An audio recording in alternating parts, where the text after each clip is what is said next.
years of Britannia. Arthur, the once and future king, ruled from Camelot, blessed by the power of the Holy Grail. It was a time of peace and prosperity. Arthur, son of Uther, had already united the war-torn lands and claimed his rightful place on the throne. He had faced the fairy lords, and he had gathered the knights of the Round Table. This is where most stories end, but our tale begins right here.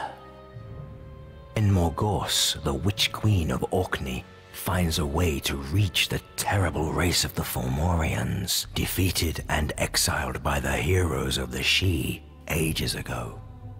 When something ancient and powerful awakes beyond Britannia. King Arthur saw the signs and the omens, and he was worried. So it happened that he finally called the ones closest to him to discuss what should be done. He summoned Sir Lancelot, the bravest knight who ever lived. Sir Kay, his most faithful warrior and friend. And Queen Guinevere, his wife, famed for her otherworldly beauty.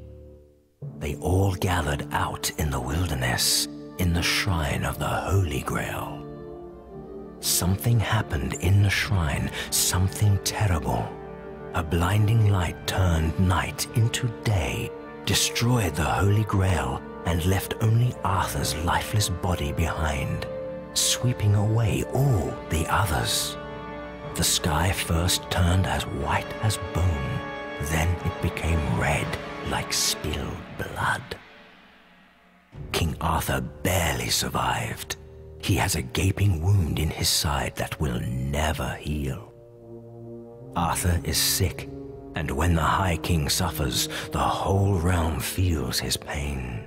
His illness is slowly destroying the entire land. Camelot is in chaos. The Knights of the Round Table have disappeared or turned against each other. Arthur's former kingdom has turned into a terrible wasteland where the Fomorians dwell, who came out of the darkness as soon as Britannia fell. Heroes try to stand their ground, only to perish one after another.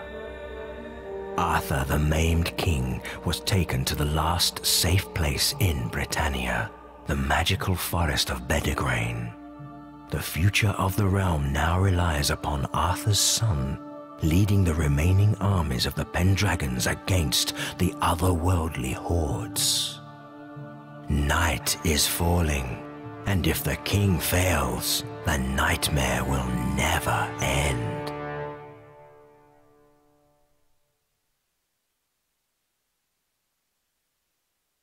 In just 1 year, the glorious kingdom of King Arthur has fallen apart.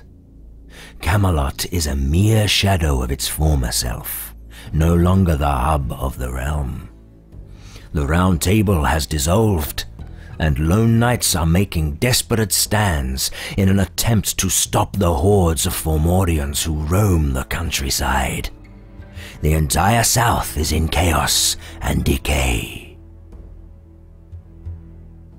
Arthur still lies wounded, barely conscious most of the time. It now falls to you, William Pendragon, son of the once and future king, to face the tide of monsters and keep hope alive. It is a daunting task that will require exceptional courage and skill. You have been tutored in the many arts of governing and knightly virtues since you were a child. But you are far from ready, and time is now short. You must focus your training in one area so that you can embark on your quest as soon as possible.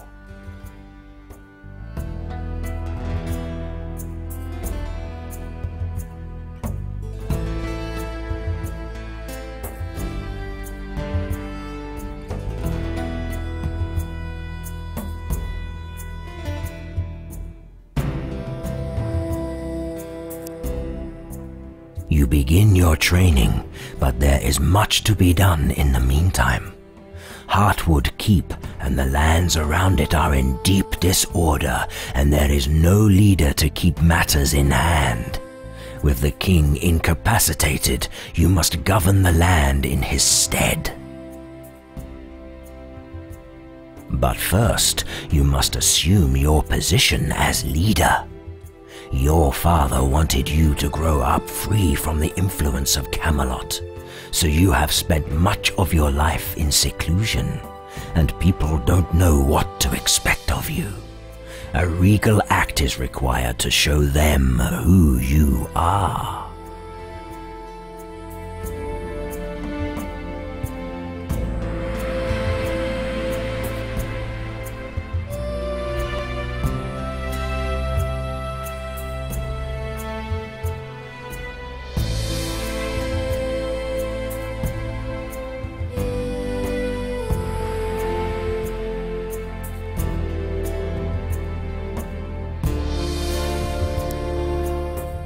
The people rejoice at the return of the Crown Prince, and morale clearly improves in Heartwood Keep. But the cheers are quickly muffled by a myriad of troubles, and you are soon faced with a host of difficult decisions. The most pressing matter you face is the arrival of a sizable group of refugees.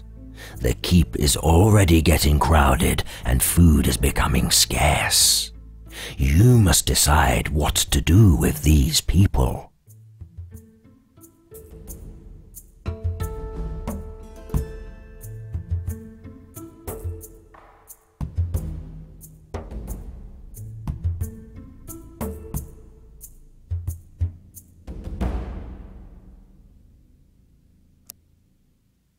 After a few months of intense training, you are as prepared as you can be at such short notice.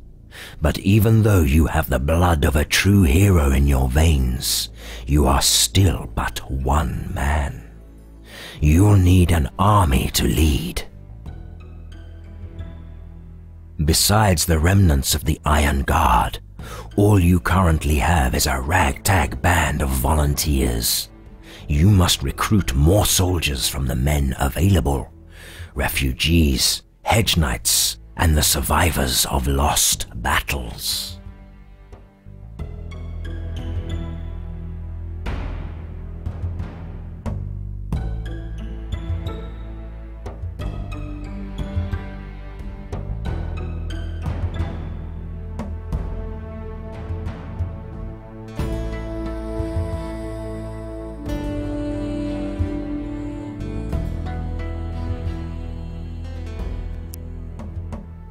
The army is ready, and so are you. The time has come to leave Heartwood Keep and begin your journey to seek a cure for your father and to restore Britannia. You steel your soul for the trials ahead, for you know that the greatest tale of chivalry has ended, and now the nightmare shall begin. Britannia is in ruins, and the refugees fleeing from the growing wastelands flock towards the forest of Bedegrain, where King Arthur lies wounded in Heartwood Keep. Over the last year, a ring of small provinces has sprung up around these woods. Sadly, discord already threatens to rip their fragile peace apart.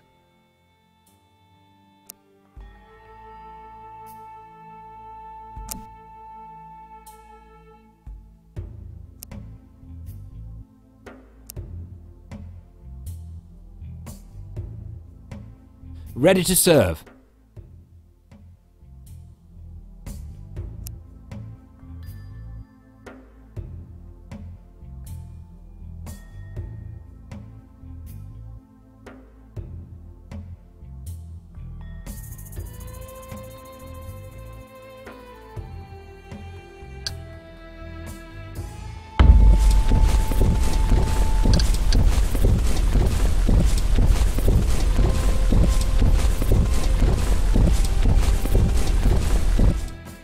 Sir Agravain used to be a knight in Camelot, but now he has become the self-appointed lord of the refugees in Sherwood. He rules with an iron fist, which is a vital trait in such grave times, but which also means that he has his fair share of enemies. After Sir Agravain had to deal with a rebellious noble family, a certain Sir Marok and his band of troublemakers imprisoned him in return. It's only a matter of time before Sherwood erupts in open revolt, and you simply can't allow that to happen this close to home. Bedegrain used to be the deep wood of the Sidhe, a gateway to Tir na Nog, but the gates have closed. The region called Sherwood is still an untamed wilderness, though. You leave your army at the edge of the wood, and you continue your journey with only a handful of men. You set a good pace. The forest still feels magical, and the shadows swallow up the sounds. The peace lulls you into a false sense of security, so when arrows start to rain down on your men, you immediately lose 3 of them and also get a nasty wound. The rebels are here. The rebellious Sir Marok is famed for his talent with the longbow, and his men also favor this weapon, which makes them weak in a melee. They still outnumber you though, and they put up stiff resistance before you finally prevail. You capture 2 rebels, but almost no one survives the battle unscathed. You learn that the castle was built in that part of the forest where even mortals could walk, and it was designed to withstand the attacks of the Sidhe. It has massive walls, but a tunnel leads from the cellar to the river. You leave 2 guards with the prisoners and leave. You see a guard post built of crude logs blocking the road. It's huge, but it wouldn't be that hard to take it by force. Its main purpose seems to be to halt the passing wagons, not well-trained warriors.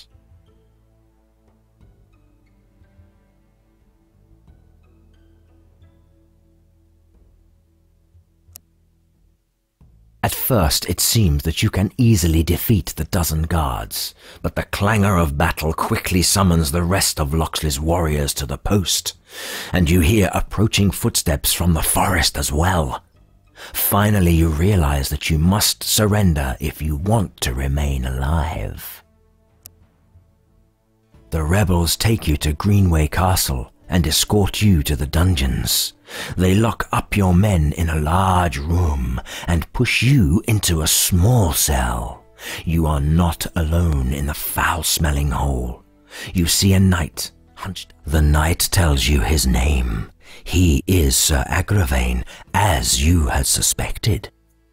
The old man gives you the impression he is a battle-hardened veteran, and it soon turns out that Marok's men made him drink a brew that clouded his mind and made him unable to use his arcane talents.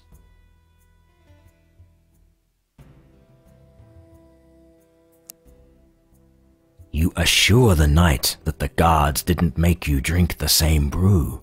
You deal with the lock easily. When you release him from his prison, the knight asks you to go and find his faithful men, who are also imprisoned here.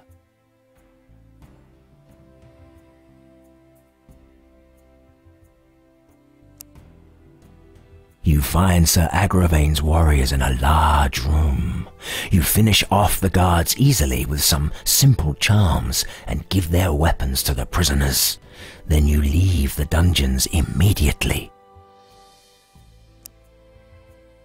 You leave the grim castle in a hurry, but soon you hear the sound of horns echoing through the woods. Loxley won't let you slip away that easily. You know that as soon as you reach your army at the edge of the forest, you'll have a battle to fight.